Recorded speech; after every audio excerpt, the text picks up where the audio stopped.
ಜೀವನದಲ್ಲಿ ಹುಟ್ಟಿದಾಗಿಂದ ಸಾಯೋ ತನಕ ನೂರಾರು ಸಾವಿರಾರು ಲಕ್ಷಾಂತರ ವ್ಯಕ್ತಿಗಳ ಪರೋಕ್ಷ ಪ್ರತ್ಯಕ್ಷ ಸಂಪರ್ಕ ಉಂಟಾಗುತ್ತಲ್ಲ.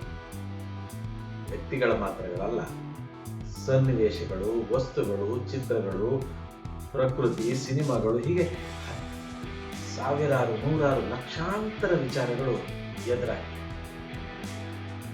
ಇವೆಲ್ಲವೂ ನಮ್ಮ ಜೀವನದ ಮೇಲೆ ಪ್ರಭಾವ ಬೀರಿದೆ. ಅಂದ್ರೆ ಅದರಿಂದ ನಾವು ತುಂಬಾ ವಿಷಯಗಳನ್ನ ಕಲಿತಿರ್ತೀವಿ. ಪ್ರತಿನಿತ್ಯವೂ ಒಂದಲ್ಲ ಒಂದು ವಿಷಯ ಅಥವಾ ವ್ಯಕ್ತಿ ಅಥವಾ ಸನ್ನಿವೇಶಕ್ಕೆ ಒಳಗಾದಾಗ ನಾವು ಸುಮಾರು ಕಲಿತೀವಿ. ಕಲೀಲಿಲ್ಲ ಅಂದ್ರೆ ಬದಲಾವಣೆ ಸಾಧ್ಯವೇ ಇಲ್ಲ. ನಾನು ಹೇಳೋದೇನು ಅಂದ್ರೆ ಇವೆಲ್ಲವೂ ನಮಗೆ ಪಾಠ ಕಲಿಸ್ತವೆ. ಒಂದು ವೇಳೆ ನಾವು ಪಾಠ ಕಲೀಲಿಲ್ಲ ಅಂತಂದ್ರೆ ನಷ್ಟ ನಮಗೆ. ಪಾಠ ಸಕಾರಾತ್ಮಕ ಇರ್ಬೋದು, ನಕಾರಾತ್ಮಕ ಇರ್ಬೋದು, ಆದ್ರೆ ಕಲಿಯೋದಂತೂ ಸಹ. ನಕಾರಾತ್ಮಕ ವ್ಯಕ್ತಿಯಿಂದ ಕೂಡ ನಾವು ಸಕಾರಾತ್ಮಕ ಪಾಠ ಕಲಿಯುತ್ತೇವೆ.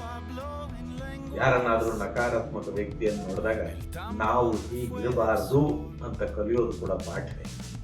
ಹಾಗೆ ಒಬ್ಬ ಸಕಾರಾತ್ಮಕ ವ್ಯಕ್ತಿಯಿಂದ ಕೂಡ ನಾವು ಈ ರೀತಿ ಸಕಾರಾತ್ಮಕವಾಗಿ ಇರಬೇಕು ಅಂತ ಕಲಿಯೋದು ಕೂಡ ಪಾಠವೇ.